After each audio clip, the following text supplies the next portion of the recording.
Ok, ça enregistre. Donc, je veux juste parler de quelques points. C'est une prise de notes que je fais ici. Nous sommes le 17-12-2023, il est 13h51. Et voilà, c'est juste donc quelques idées que j'ai parce que là, je prends un café, donc j'ai quelques idées en tête, etc. Et je vais les noter et je vais pas forcément passer par un écrit pour ça.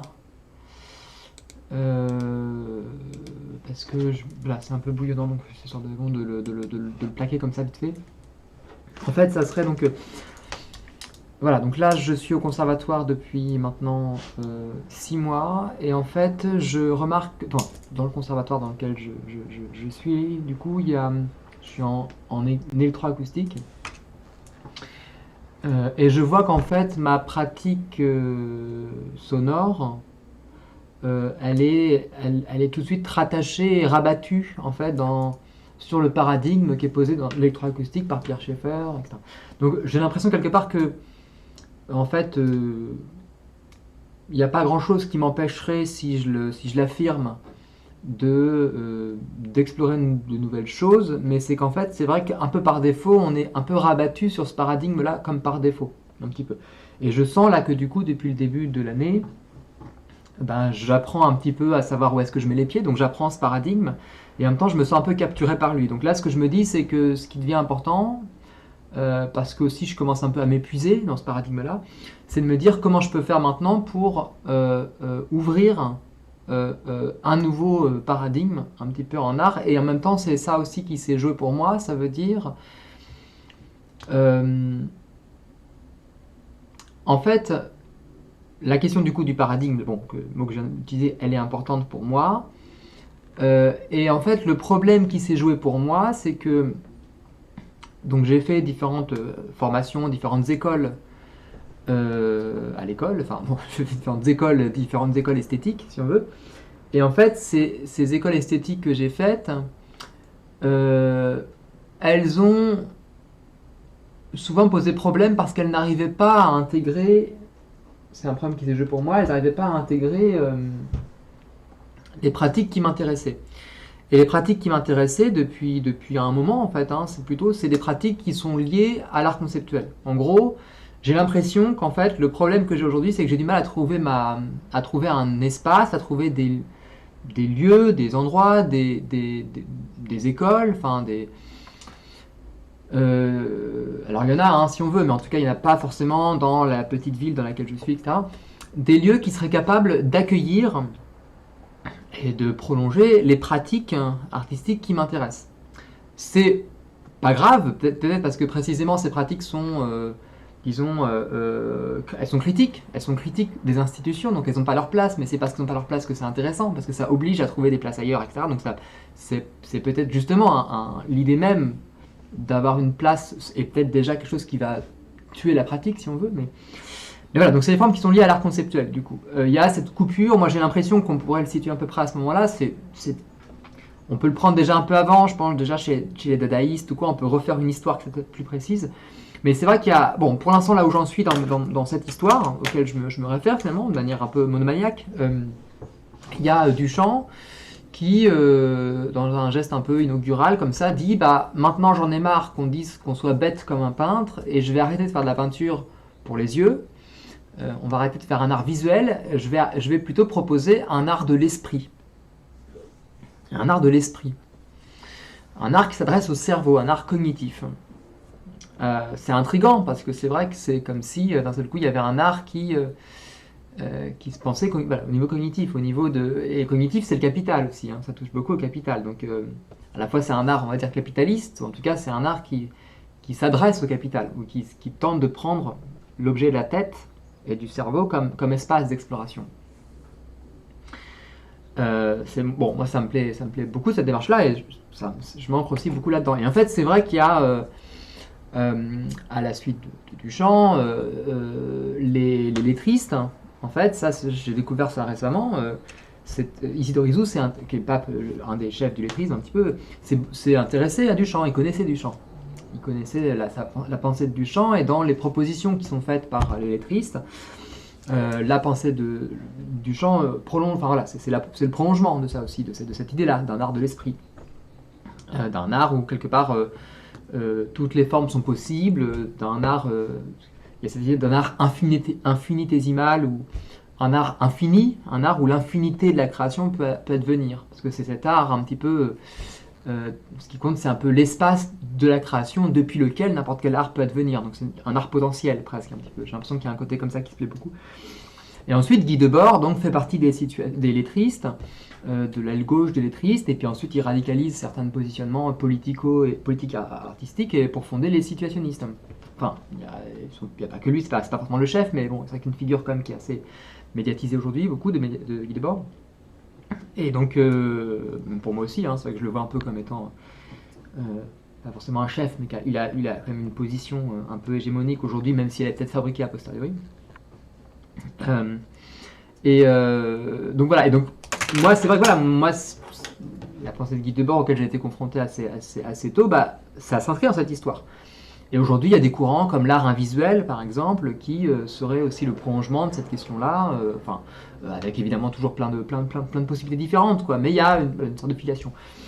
Et en fait, j'ai l'impression que ces pratiques-là, c'est ce que j'ai l'impression, ces pratiques-là, elles ont du mal à être inscrites au sein d'une institution.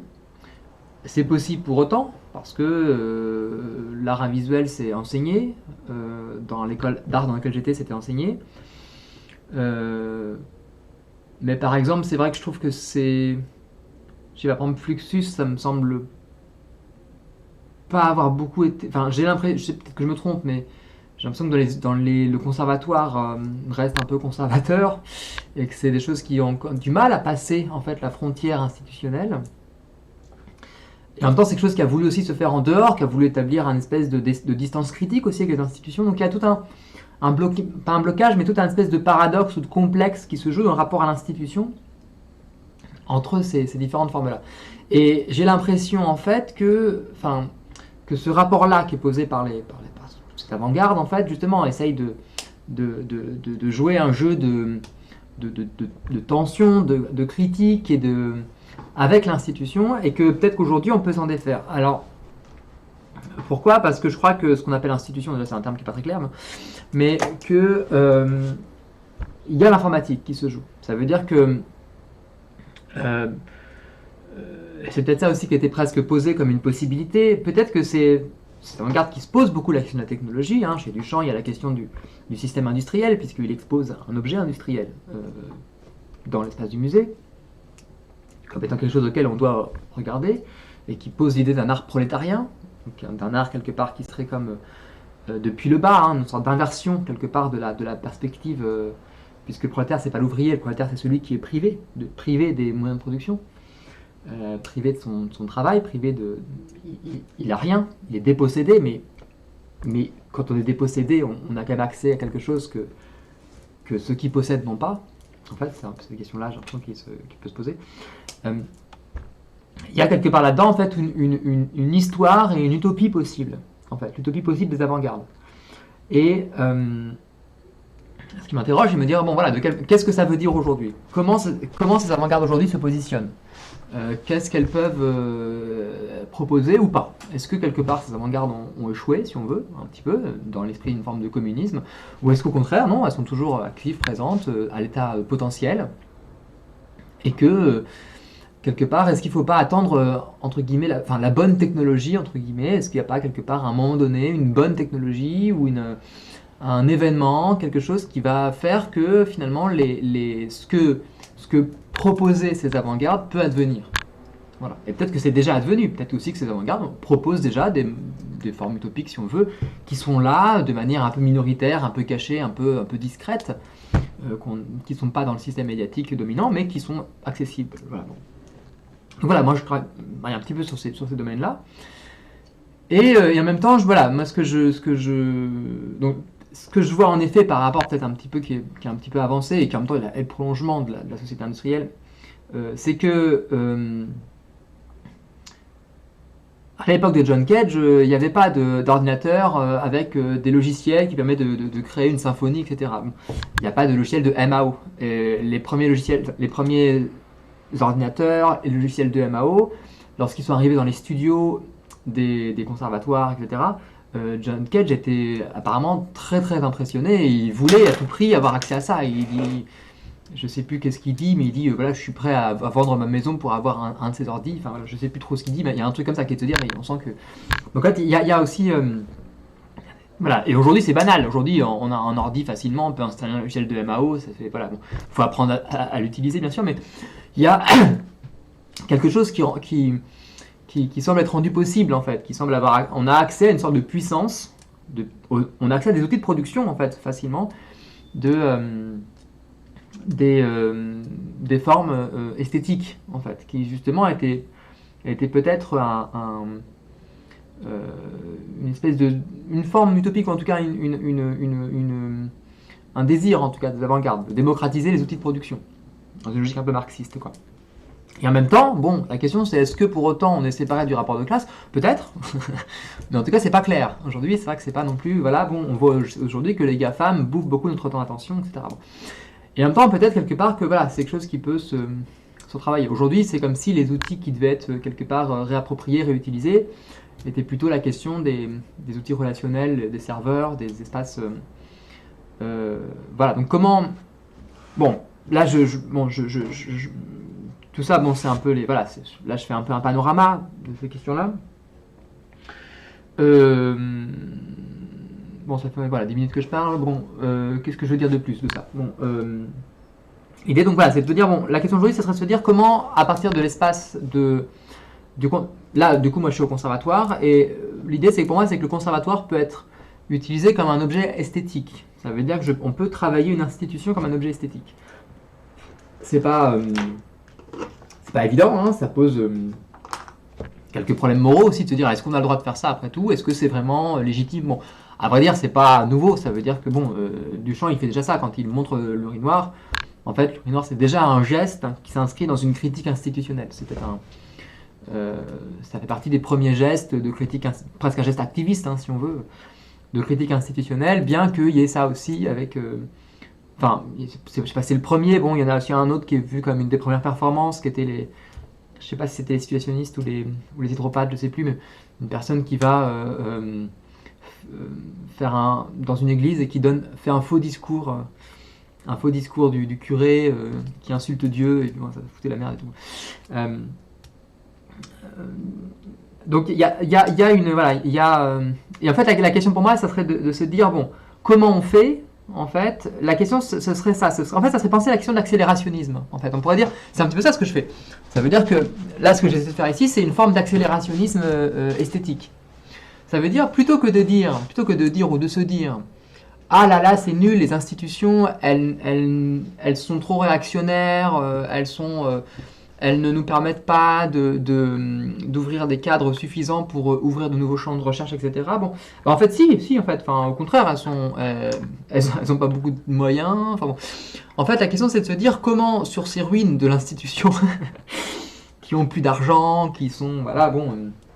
Mais il y a quand même des gens qui sont là, qui sont intéressants, qui bossent, qui font leur travail, il y a du matériel, un petit peu.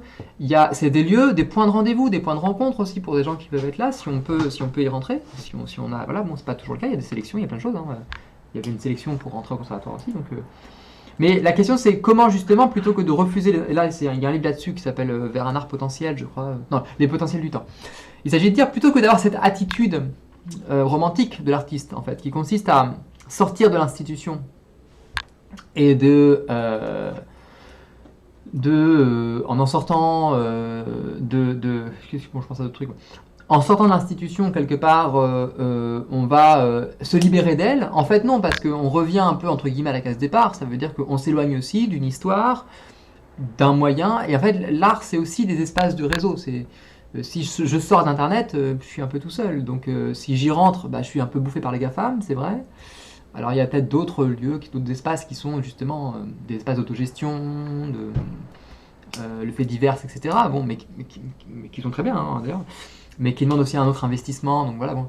Mais il faut faire avec ce qu'il y a, quoi. Voilà. Ça veut dire que bon, faut faire avec ce qu'il y a, quoi. Voilà. Et j'aime bien cette idée de se dire voilà, plutôt que d'essayer justement de refuser l'institution parce que ça va pas assez vite. Chose que moi j'ai fait, hein, je me suis dit ça va pas assez vite, ça m'étouffe, ça va pas, ça bon. Mais en fait, ça va pas assez vite non plus à l'extérieur. En fait, l'extérieur de l'institution, ça va pas non plus assez vite. Enfin, pour moi, ça va vite si je suis tout seul derrière enfin, dans mon atelier ou tout seul avec un ordinateur parce que je vis dans mon travail et je suis dans un espèce de tunnel de recherche. C'est bien, c'est important. Mais il y a un moment donné où enfin, c'est important aussi que je puisse diffuser mon travail. Et dans ce cas-là, ou en parler ou l'échanger. Et donc là, les institutions sont des lieux importants pour ça. Donc la question serait de se dire comment soit penser les institutions autogérées, entre guillemets, mais toute institution autogérée, enfin, je veux dire, un conservatoire c'est autogéré si on veut aussi. En fait, il y a besoin d'avoir des espaces comme ça qui centralisent. C'est compliqué de faire un conservatoire autogéré, en fait. Je veux dire, bon, qui s'en occupe, quoi, comment est-ce que tout est fait bénévolement? Mais bon, il faut quand même un minimum de... Voilà, donc en fait, les conservateurs tels qu'ils sont, ils ont besoin d'être là aussi. Ils ont un rôle important aussi à jouer, voilà.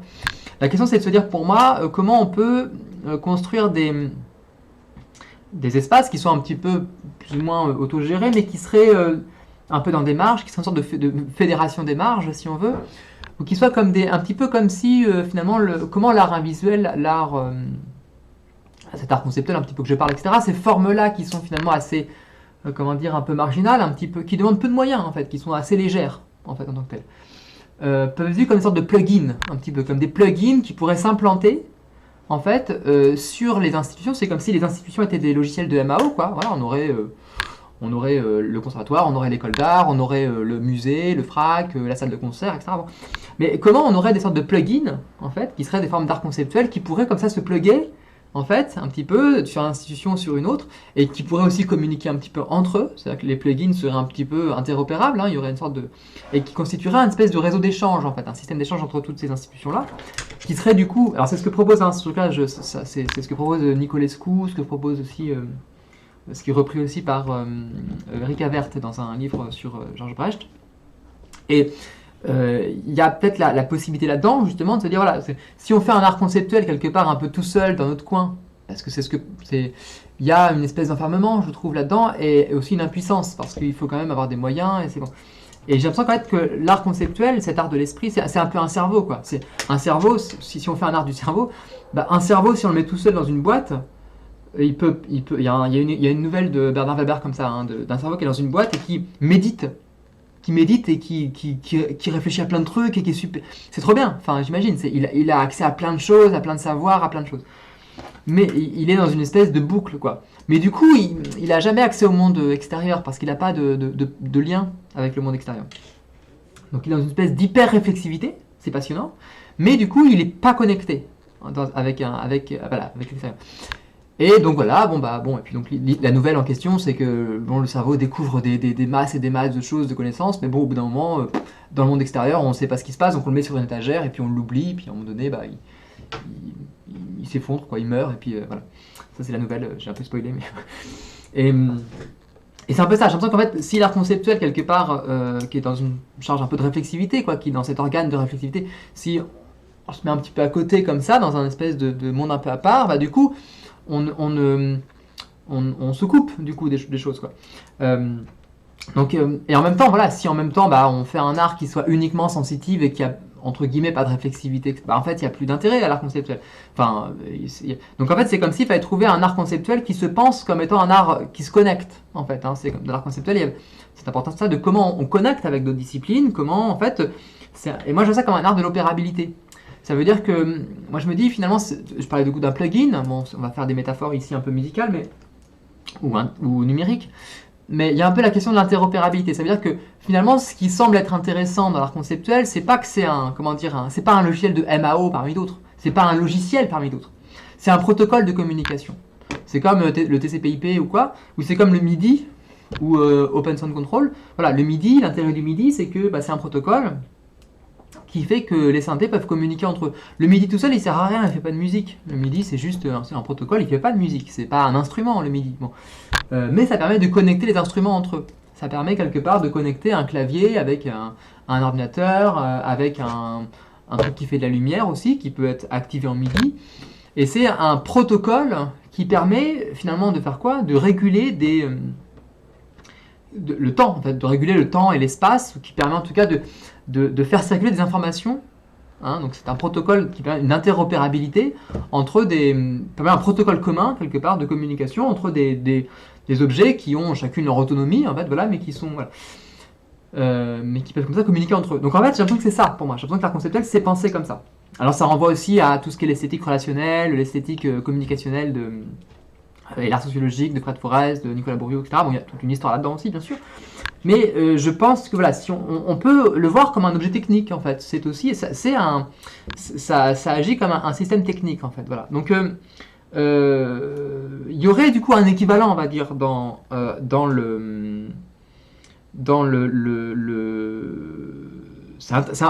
pourquoi finalement aussi l'art conceptuel s'est beaucoup intéressé au langage. L'art conceptuel, il y a beaucoup d'écrits.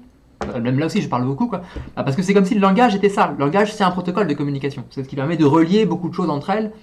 Hein, c'est un protocole qui permet beaucoup de relier des choses qui sont un peu disparates et de faire un peu un écho et d'avoir une espèce de vision de surplomb comme ça. C'est un système de renvoi, en fait. Une indexation, si on veut. Voilà. Donc voilà. Donc c'est vrai que voilà, la question pour moi, c'est de dire comment on fait justement pour intégrer la question de ces questions de protocole, de ces questions de l'art conceptuel, mais au sein de la question musicale. Alors là, pour moi, en ce qui me concerne, et ça peut être un exercice, justement, on pourrait se dire, voilà, comment... Donc il y a, on va dire, un paradigme un peu d'art conceptuel, qui est même pas, je sais pas si c'est un paradigme d'ailleurs, je sais pas, bon, en tout cas, il y a eu une histoire un peu de l'art conceptuel qui fait comme il peut, quoi. Mais la question serait de dire comment on se connecte avec d'autres paradigmes, en fait. C'est-à-dire que là, au conservatoire, je pourrais me dire, bah voilà, je vais faire une espèce de musique conceptuelle, ou d'art conceptuel, et puis j'en ai rien à foutre du paradigme qu'on me demande de faire. En fait, j'ai pas trop le choix parce que ça va poser problème. C'est ce qui s'est passé pour moi un peu en école d'art. Ça veut dire que si je veux faire mon art à moi, sans faire attention quelque part à l'institution dans laquelle je suis, c'est comme si je refuse d'un côté, alors pas que je refuse parce que je peux me nourrir beaucoup de ce qu'il y a aussi, mais disons que c'est un peu comme un cerveau qui refuse de regarder ce qu'on lui propose de voir, quoi, du coup. Donc en fait, il y a un côté on est toujours immergé dans un contexte, dans un cadre, dans un paradigme, justement.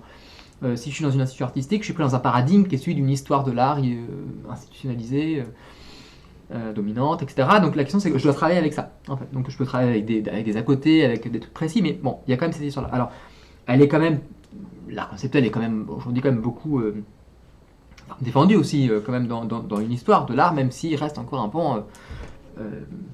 finalement assez minoritaire, j'ai l'impression quand même. Enfin, moi je trouve que c'est pas aussi. Je m'attendais à ce que ce soit quand même plus marqué. Je sais pas. Enfin, peut-être pas, j'en sais rien. Mais et là j'ai l'impression que c'est un peu, ouais, un peu absent. Enfin, pas absent, mais j'ai l'impression qu'en effet en conservatoire c'est pas un truc qui a l'air très mis en avant en tout cas. J'ai l'impression qu'il y a encore un truc très bon. Et en tout cas par rapport à la place que moi ça prend dans mes pratiques, quoi. Mais du coup la question c'est comment faire, quoi, du coup. Et je crois que la manière peut-être la plus intéressante, c'est parce qu'on pourrait se dire, voilà, soit quelque part je force le truc et je me dis, bah moi je fais mon art et puis c'est tout. Hein, je suis dans mon truc un peu autonome et je fais mon art. Le problème si je fais ça, c'est que j'ai l'impression qu'on va me dire, mais du coup t'as pas ta place ici. C'est ce qui s'est passé pour moi en école d'art. On va me dire, voilà, bah écoute, si tu fais pas de l'art et que tu fais un art de la soustraction, peut-être ça marche pas et peut-être qu'il faut que tu ailles voir ailleurs. Donc on va dire, va faire de la philo. Si tu parles beaucoup, si tu es beaucoup dans le concept, va faire de la philo. Bon, sauf qu'en philo, on va me dire, j'imagine, on va me dire que ce que je fais c'est trop artistique. Donc, voilà, bon, donc il n'y a jamais une place nulle part en fait. Voilà, si je fais du son en école d'art, on va me dire, va faire du conservatoire. Mais au conservatoire, on va me dire que ce que je fais c'est de la musique, mais elle rentre pas dans les cadres de la musique, donc ça ressemble plus à du sound art. Donc, va plutôt en école. Enfin, ça marche jamais en fait, ça marche jamais. Donc, en fait, j'ai l'impression que ce qui peut être intéressant, au contraire, ça peut ouvrir la question, c'est de se dire, bon, bah, puisqu'on est un peu dans des brèches et qu'on est dans cet espace-là, un petit peu transdisciplinaire, un petit peu inter entre les deux, etc. Ça peut être bien mais c'est un exercice aussi, hein, d'intégrer le paradigme. En fait, la question c'est de se dire, non pas simplement de penser une forme de traduction ou de se dire voilà je fais du Duchamp pur et dur, mais plutôt comment je peux, à partir d'un paradigme, donc là ici au conservatoire pour moi c'est celui de Pierre Schaeffer, comment à partir du paradigme de Pierre Schaeffer, je peux trouver un chemin qui permet quelque part d'explorer un protocole de communication, on va dire, qui va ouvrir vers une forme plus conceptuelle. En fait, il s'agit de naviguer un peu en pirate ou de naviguer de manière tactique et de se dire comment ce terrain-là, en fait, qui a priori m'est hostile, puisqu'il est en dehors de mon espace de ce que je considère comme étant l'espace de l'art conceptuel, par exemple. De quelle manière cet espace-là qui m'apparaît hostile parce que finalement il m'oblige à faire de la musique alors que moi je fais pas de la musique et je fais autre chose. Je fais de la musique conceptuelle et donc là on me demande de faire une musique sonore et quel sens, ça n'a aucun sens de faire ça, bon bref on s'en fout. Comment je peux justement m'approprier cette question sonore, cette contrainte-là, cette aliénation si on veut, bon. Comment la retourner en fait pour me l'approprier et pour en faire un objet qui permet d'aller quelque part. Donc il s'agirait de penser une alliance en fait, de penser une symbiose, de ne pas se dire quelque part que l'institution est une espèce de force qui s'oppose à nous, mais au contraire une force qui nous propose quelque chose, et qu'on peut prendre cette proposition au vol, et qu'on peut l'amener ailleurs. Donc il s'agit de déplacer le paradigme critique qui est posé par la modernité artistique telle qu'elle est en tout cas prise peut-être depuis Duchamp. C'est pas cette force, c'est pas cette logique de l'artiste romantique justement qui s'oppose, qui semble être liée d'ailleurs à une... Voilà, la question du romantique, j'ai l'impression que c'est cette idée qu'il y aurait une sorte de rupture fondamentale. Il y aurait une rupture fondamentale entre d'un côté l'État, l'institution, et de l'autre côté la nature, voilà, bon. Nature, le monde réel, etc. Et qu'en fait on peut rien y faire et il faut choisir son camp. Quoi. Bon. Et ben, peut-être pas. Peut-être que justement il y a peut-être la possibilité d'inventer cette alliance possible entre les deux. Ça ne veut pas dire qu'il faut être naïf et qu'il faut accepter n'importe quoi, mais ça veut dire qu'on peut essayer de penser sérieusement cette nouvelle alliance. Et c'est comme si on avait aujourd'hui les outils pour ça.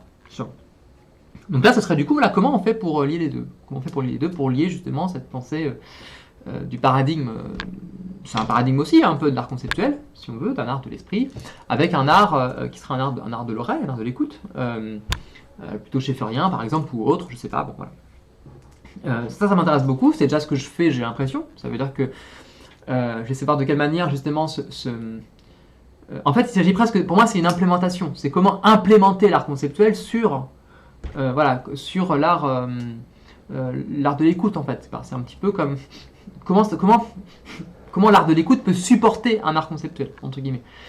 C'est-à-dire comment ça peut être un support, ou inversement, comment l'art conceptuel peut être un support pour l'écoute aussi, je sais pas, hein, bon, faut voir, mais de quelle manière, quelque part, on implémente l'un sur l'autre, comment, quelque part, si l'art de l'écoute, on va dire, c'est un langage, eh bien, comment on peut coder un logiciel avec ce langage-là. Si c'est un langage de programmation, comment on peut coder un logiciel qui permette de communiquer avec les autres logiciels de l'art conceptuel. C'est un petit peu ça l'idée, quoi. Voilà, bon.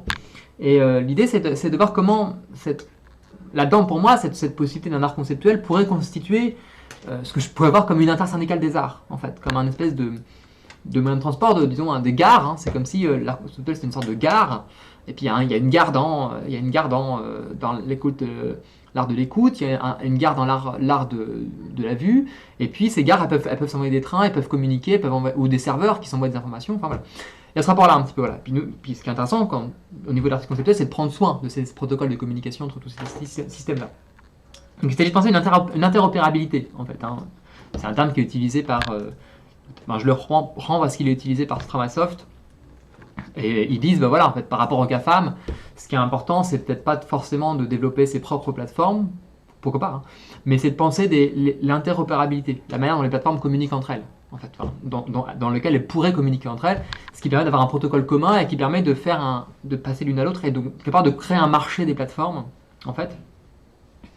Et ce marché, il serait lié à des règles qui sont celles donc c'est juste de penser en fait l'économie sous-jacente, de penser une économie de structurer une économie des plateformes, des usagers en fait qui peuvent choisir un fonction de plateforme et surtout qui sont basés sur un protocole commun en fait qu'on suppose du coup désirable par tout le monde. Et c'est pareil là, c'est de penser un protocole commun, on va dire, le plus commun possible si on veut, enfin voilà, un peu d'art conceptuel quoi. Et l'art conceptuel pourrait être une sorte d'espace d'interopérabilité, une espèce d'économie des formes, on pourrait dire aussi. L'idée c'est que j'ai l'impression en fait que dans l'art de l'écoute, dans l'art de la... Oh, qu'est-ce qui se passe? Bon, ça s'est coupé, ça a coupé l'écran, je sais pas pourquoi. Ça fait une demi-heure. Dans l'art de l'écoute, dans l'art de la vision, en fait, il y a l'art du toucher, il y a plein de choses. Il y a des formes qui circulent. Et moi je suspecte que ces formes sont les mêmes en fait. Et j'ai l'impression que dans l'art conceptuel, il y a l'idée que ces formes-là sont un peu les mêmes et du coup on n'est plus lié à une séparation presque un peu tayloriste si on veut des médiums. On ne découpe pas quelque part le champ en médium, mais on découpe éventuellement sous d'autres configurations, peut-être sous un art des formes, peut-être sous des formes d'information. Moi je pense que ce qu'on appelle les formes sont en fait constituées de fragments qui sont des unités fondamentales des formes, qu'on peut voir comme des grains, comme des fragments, comme de l'information, et que ça se configure et ça se déconfigure sous différentes modalités pour construire ensuite des formes. Mais en fait, voilà, il y a une espèce d'économie des formes, une économie des échanges de grains. En fait, voilà. Bon. Après, il y a pour moi aussi, et peut-être que ça serait un outil assez important, c'est la question du numérique. Moi, je pense que, et là pour moi c'est aussi un enjeu important de se dire comment le numérique peut être un protocole pertinent. Est-ce que le protocole TCP/IP ou le numérique en général n'est pas l'espace de l'art conceptuel? Parce que c'est l'espace qui traite l'information. L'ordinateur agit comme une forme de cerveau, au final. Et donc dans la question de l'art conceptuel, on pourrait penser cette architecture, hein, qui passe des systèmes de perception, les yeux, l'oreille, le toucher, etc., au système informationnel qui serait un peu le cerveau, le côté cognitif, quoi, et qu'en même temps, voilà, ces cerveaux en commun que sont le réseau internet peut être pensé comme tel aussi, c'est de structurer un peu un cerveau, quoi, du coup, et comment il est fait, de quelle manière, etc. Voilà. Aujourd'hui, c'est vrai que voilà, en effet, les GAFAM semblent avoir finalement, c'est un peu les artistes conceptuels, les GAFAM, hein, c'est un petit peu l'industrie conceptuelle.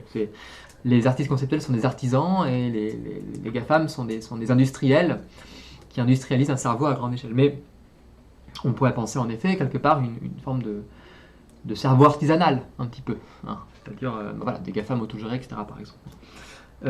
Moi, ce que je suspecte, ce que je suppose, c'est qu'il y a déjà dans le monde de l'art, dans le monde de l'art conceptuel, il y a toute une mémoire, en fait, qui structure ou qui a structuré ce qu'on a aujourd'hui et qui pourrait être réactivée dans une optique critique.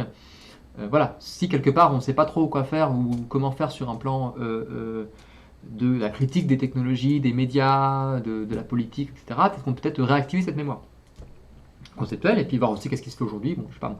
Mais bien sûr, il y a plein de choses qui se font. Moi, j'ai l'impression d'être un petit peu tout seul dans mon coin parce que je me sens bloqué par les GAFAM qui structurent une bulle de filtre, en fait, que j'ai pas pris soin, et donc je suis capturé dans des flux Instagram, TikTok, je sais pas quoi. Bon, enfin, je suis pas trop là-dessus, mais du coup, je me sens un peu bloqué parce que j'ai l'impression de ne pas arriver à trouver des espaces, des lieux, des terrains dans lesquels il y aurait quelque part la possibilité d'ouvrir ces trucs-là.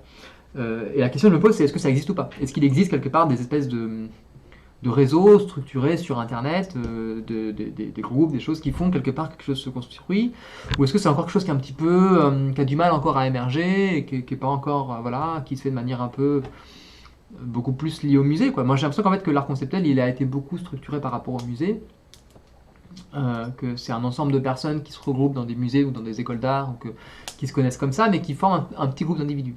Et j'ai l'impression que ça peut, c'est bête parce que j'ai l'impression que ça peut parler à beaucoup plus de gens, j'espère, enfin je sais pas, j'en sais rien, mais ça pourrait parler à plus de gens, et que c'est quelque chose qu'on pourrait aussi quelque part, enfin, cette question de musée, elle est réservée qu'à une petite élite, hein, pour le coup, on va dire ça comme ça, qui a le temps et l'argent et les outils pour pouvoir avoir accès à ces lieux-là, parce que ça demande, ça demande du temps, de l'argent, etc., quoi. Et que bon, quand on travaille, quand on est à la campagne, quand on n'a pas d'argent, c'est plus compliqué en fait d'avoir accès à ces trucs-là, et donc on est très vite exclu, quoi, ce rapport-là.